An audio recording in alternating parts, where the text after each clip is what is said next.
2025ஆம் ஆண்டிற்கான பாபா வாங்காவின் அதிர்ச்சியூட்டும் கணிப்புகள் மீண்டும் வெளிவந்துள்ளன. சில நிஜ உலக நிகழ்வுகளை அவை பிரதிபலிக்க ஆரம்பித்துள்ளதால் இணையவாசிகள் இது தொடர்பிலான விவாதங்களை ஆரம்பித்துள்ளனர். பல்கேரியாவைச் சேர்ந்த கண் பார்வையற்ற ஆன்மீகவாதியான பாபா வாங்கா அச்சுறுத்தும் மற்றும் விசித்திரமான துல்லியமான கணிப்புகளுக்காக புகழ்பெற்றார்.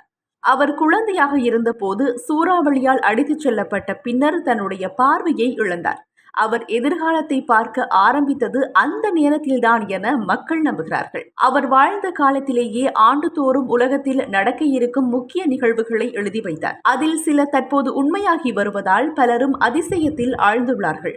அவர் கூறியவாறே ஆசியா பல இடங்களில் பெரும் பேரழிவுகளை சந்தித்து வருகின்றது.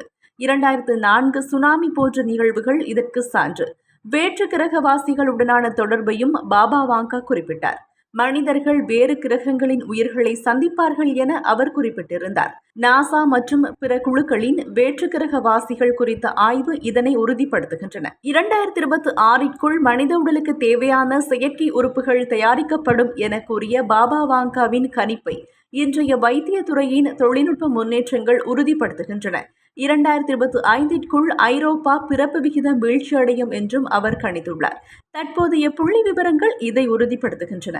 பனிப்பாறைகள் உருகி கடல் மட்டம் மெதுவாக உயர்வது பாபா வாங்கா எதிர்பார்த்தது போல் காலநிலை மாற்றத்தின் விளைவாக நிகழ்ந்து கொண்டிருக்கின்றது.